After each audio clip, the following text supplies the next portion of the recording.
My ex-boyfriend 19M thinks I 23F cheated on him when I didn't and now he won't talk to me. Need advice. I know I deserve all the hate for this, but I would really appreciate advice on how to fix this right now. I'm not asking for pity, just advice. I feel like what I've done is micro-cheated on my ex-boyfriend. I've really messed up and I don't really know what to do right now. I 23F met my ex-boyfriend 19M, who I will refer to as David, through Instagram. He reacted on one of my stories about cars since he's also really into them. This led us to start commenting on each other's posts and eventually chatting as friends. This went on for about a week or so, until one day, he asked if I wanted to stay on call and chat with him while he drove 2 hours to visit his parents, which he does every weekend ever since moving out. I agreed and I honestly wish never did. Naturally, we engaged in small talk. He told me how he graduated high school early and had the chance to move out after getting a job opportunity in another city. We discovered we were from the same city and surprisingly, even went to the same high school. We started listing off people we knew to see if we had any mutuals or connections, and unfortunately, we did. I say unfortunately because this was when I also discovered the fact that he was one of my former best friend's exes, whom I don't associate with anymore. This didn't really bother me because I wasn't interested in him and had no intentions of being in a relationship at that time. From what I've heard through my former best friend, he supposedly left her to be with her other friend. Of course, this made me question David a little bit, but I thought to myself, hey, people can change and the past is the past. The more we talked, the more I started to build an attraction towards David. The first time we met up was when he asked me if I was doing anything for my birthday, which was coming up in a day or two. I had plans with my friends that day, so he asked if I wanted to go for a late night drive the night before since he would be at his parents' for the weekend. For reference, I live about 30 minutes from his parents and he lives about 2 hours from both me and his parents. Anyways, I agreed and he came to pick me up around 10 p.m. We drove around like dumb teenagers and talked the whole night about each other, life, etc. We were parked when it struck midnight and he pulled out a bouquet of flowers he had prepared from behind my seat. This was the first time I had ever received flowers from anybody before, so I was shocked to say the least. We hung out for another hour or two until he dropped me off and went home. Still, I wasn't into David yet, but I did like spending time with him a lot. We hung out practically every weekend after that, and as the weeks went by, I slowly grew an attraction towards him and eventually we started dating after he asked me out a few times. I reluctantly agreed after the few times he asked me out because I felt really unsure about him, due to what I heard previously. I didn't want to end up being abandoned again, as my last 3 exes had either left and or cheated on me. I hadn't been in a relationship for a year up until this point because I wanted to focus on myself and have my own freedom after feeling so controlled by my last boyfriend. I didn't want to go through that trauma again. David is your typical, traditional, chivalrous type. He works 60 hours a week, making a decent income, especially for someone his age, would always open the door for me, buy me flowers every other week, pay for literally everything everywhere we went, etc. Despite his age, he was honestly the most mature and sweetest guy I've ever been with, let alone met. He would even drive 2 hours every night after work just to see me before returning to work the very next morning. Even after all of this, he always cleaned up my apartment every single time he came since I have 3 cats and they always made a mess out of it. Because of this, I practically got to see him almost every weekday, so distance was never an really issue. Despite all of this, I still felt so unsure about the relationship, especially knowing he left my former best friend to be with another girl, which he also confirmed to be true. I know I was wrong and shouldn't have done this, but I went through his profile on Instagram before we started dating and noticed that all the girls he followed were so pretty. I wouldn't say I'm an insecure individual, but this definitely made me start to feel a little insecure, especially with the knowledge of knowing what he had done to my friend before. Although, it did help when I checked again and noticed he practically removed all of them a week after we started dating. I went out drinking with friends one night and after a while, I guess I accidentally opened one of his messages and left him on read. I was completely unaware of this and didn't see any of his calls either. I didn't get back to him until I got home and called him back, just to be bombarded with a ton of yelling and questioning about where I was or what I was doing. Being drunk and on my period, I got extremely defensive because I felt like I was being attacked for doing nothing wrong and ended up saying a lot of hurtful things to him that I won't repeat here. After our argument, he asked me for space and I agreed since we were going in circles and not getting anywhere. That same night, He drove 2 hours to drop me off flowers while I was asleep despite having work at 6 a.m. the same day. I was really happy waking up to this, but when I talked to my friends about it and they told me he was trying to lead me on a string and manipulate me, I didn't really believe them, but it was definitely a thought in the back of my head due to how my last relationship went. My ex-boyfriend was very controlling and never let me go out with anybody unless it was with him. He even made me share my location with him so he could monitor me at all times. Eventually, more and more arguments would occur with David, always about the same topic over and over again: me spending time with my friends. He didn't like the fact that I would go out with my friends every weekend and not spend time with him instead, despite us seeing each other every single weekday. He also didn't like the fact that all my friends were men and I would go out, one-on-one, with them every time.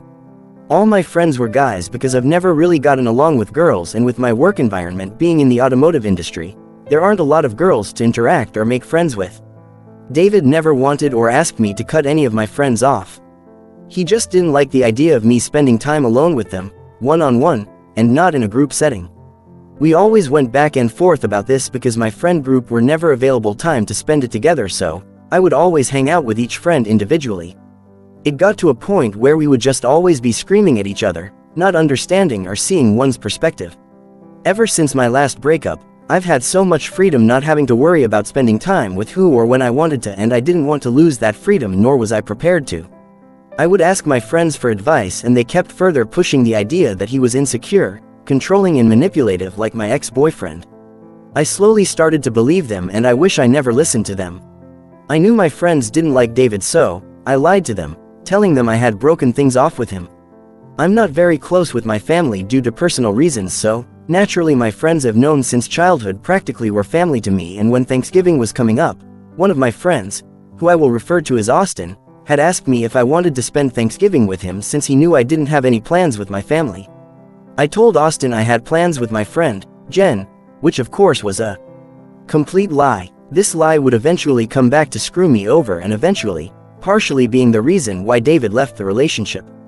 Anyways, by the time Christmas came around, David and his family had already planned months in advance to go out of state to visit his grandparents. I had nobody to spend Christmas with since my parents never made any plans. Austin heard about how I didn't have any plans. Once again, he asked if I wanted to spend a few days with him so I wouldn't have to spend Christmas alone. I agreed after I lied and asked David if he would be okay if I spent Christmas with a group of friends. Of course David said yes, because he too didn't want me to spend Christmas alone. Austin took me to a Christmas fair event on Christmas Eve, and on the day of Christmas, he taught me how to drive stick shift with his car, which was something I had always wanted to learn to do, but never had the chance to. Austin recorded videos of me from the passenger seat and I stupidly posted them on my Instagram story. Of course, David saw them and texted me saying he wanted to talk. When we called, David made it really clear that if I couldn't respect his boundaries, he would leave, and I didn't want to lose him, but I also didn't want to lose any of my friends either since they were practically my family and all I had, aside from David, so I lied saying there was another friend in the backseat which the video didn't show. He didn't believe me at first, and once again, we were arguing and yelling at each other over it. Once more, it was another argument about me hanging out with my friends. This was when I started to feel like I was reliving my last relationship and history was repeating itself. I just wanted a partner who was trusted me not to cheat on them whether or not I was with my guy friends one-on-one. I never had an issue trusting my partner when they went out, and I wanted the same treatment. I started to grow more and more resentment towards David as the argument continued. After some time, we both cooled down and David eventually apologized to me saying he didn't want us to argue again, especially not on Christmas Day. On the day David came back from his trip, I picked him up from the airport.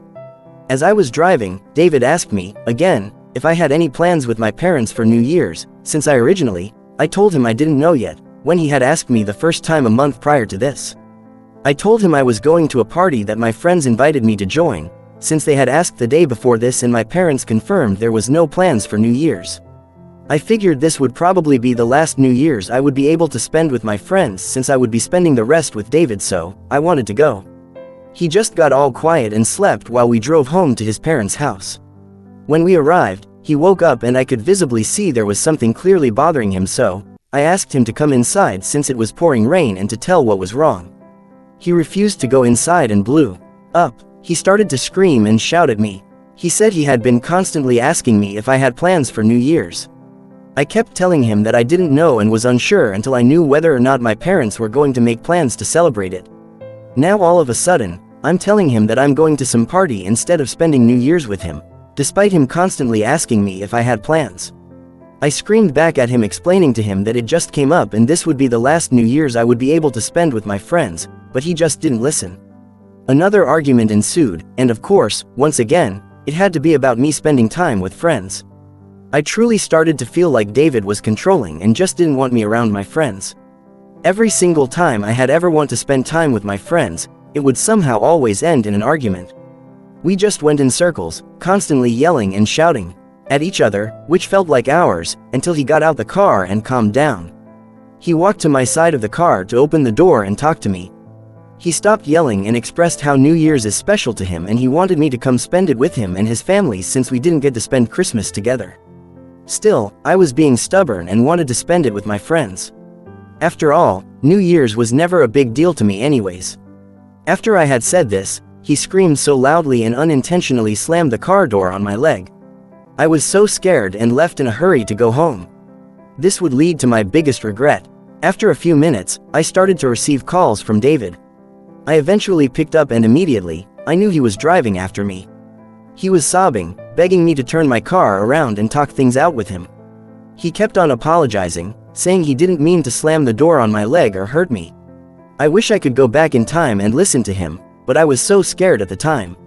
All of a sudden, I hear a loud crash through the phone and the call ended. I immediately turned around to find him. I spotted his car and it was a complete wreck.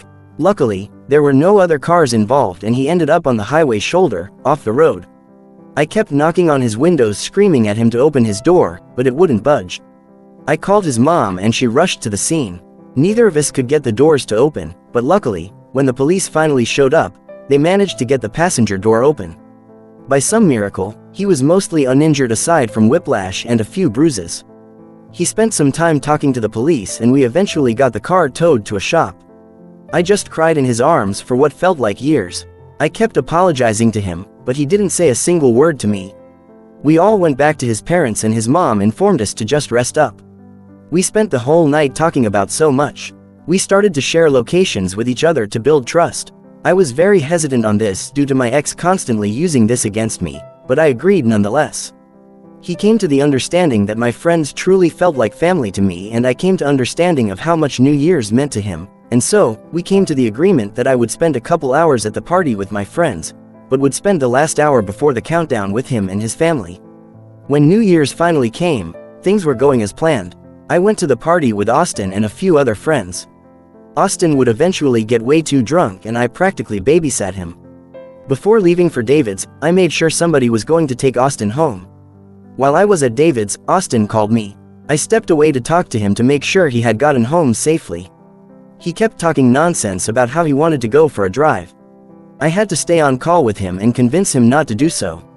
Of course, David came looking for me and asked why I was constantly on my phone. I told him the situation and he got upset. We started to argue again. He was upset that all he asked for was for me to spend the last hour of New Year's before the countdown with him and I couldn't even do that. I understand where he was coming from, but I was worried about Austin. I know I'm not obligated to take care of him, but I wanted to make sure he was okay. Eventually, Austin went to bed, but this had practically ruined our night. Once again, through an argument about my friends. All because I was worried about a drunk friend. This was the first time David learned Austin's name and asked a lot of questions about him. I told him that Austin was the one who taught me how to drive a manual the day of Christmas, invited me to the fair, and even invited me to the party too. David didn't like hearing this and asked me not to hang out with him anymore. This made me upset because I just wanted David to trust that I wasn't going to cheat on him. Yes, I've lied to him about who I was with, simply because I just wanted the freedom of being able to spend time with my friend. Sometime later, Austin asked me to go to an anime convention with him because he didn't want to go alone. I really wanted to go, and because David was too busy with work, I lied to David once again and asked him if it was okay for me to go with a group of friends. He said it was okay and so I went. These kind of events would happen once in a while, as Austin is the most available out of all my friends. I was living a double life. My friends didn't know about David and David didn't know about Austin. This went on for a while until one night, David decided to go through my phone while I was sleeping. He found, saw, and read everything. He found out that I lied to him when I said all my friends knew about him. How I lied to my friends saying we broke up. How I was living a double life. How I spent Christmas one-on-one with Austin, when I told him it was with a group of friends. How I lied about the party being in a group, when in reality, I just went with Austin. He even went through all my photos and saw the pictures Austin and I took together at the Christmas fair. It all looked so horrible, but I never cheated on David and I never had feelings for Austin. He was truly just a friend I saw as my brother and spent time with, but I know to David, it seemed like I cheated. I woke up to extremely loud slam of my apartment's front door. David had left without saying a word. He wouldn't answer my calls or my texts. Eventually he picked up and called me a cheater and hung up. He told his family about how I cheated on him. I tried explaining the situation to him so many times, but he didn't listen. I stopped trying to contact him and when I thought it was all over, he contacted me a couple weeks later. He wanted to get back together. He wanted to hear what I had to say. We talked and we got back together after I explained that I didn't cheat on him. Still, he considered it cheating since I lied to him and that Austin was unaware about us still being together, but that he was still willing to make things work. I offered to cut off Austin, but he didn't want that. He just wanted me to start telling him the truth, but things just weren't the same. David would always accuse me of lying to him. He would always ask to send him screenshots of who I was texting or who was asking me to hang out. He told me it would take some time for him to rebuild his trust with me. I thought I could do it, but I realized I couldn't. It started to feel too similar to my previous relationships and I knew we could never fix things considering his whole family thinks I cheated on him. I broke up with David and he begged me to stay. He showed up at my apartment, begging me to rethink things and to talk to him. I couldn't open the door knowing the hurt I would feel seeing him in that state. Eventually, he left, and I received an extremely long, hateful text sent to me by his sister which I fully deserved. I never responded to it, but I read it a lot. About a couple weeks ago, I got into a car accident. My parents were out of town and I didn't have anybody else available to help me. For those that are wondering why I didn't just call Austin, well, we are no longer friends. He had asked me out and I couldn't reciprocate his feelings so we stopped talking. I called David because he told me if I ever needed him, no matter what, to call him and he would be there. So I did, but when he answered the call, he sounded so cold. I asked him if he could come pick me up and he refused. We ended up talking that night and the following week, until he randomly blocked me. Now I can't get into contact with him. I think I'm ready to talk to him again, but I don't know how to approach it. Please help give me advice. TLDR. My ex-boyfriend thinks I cheated on him and now he won't talk to me. Need advice on how to fix this mess.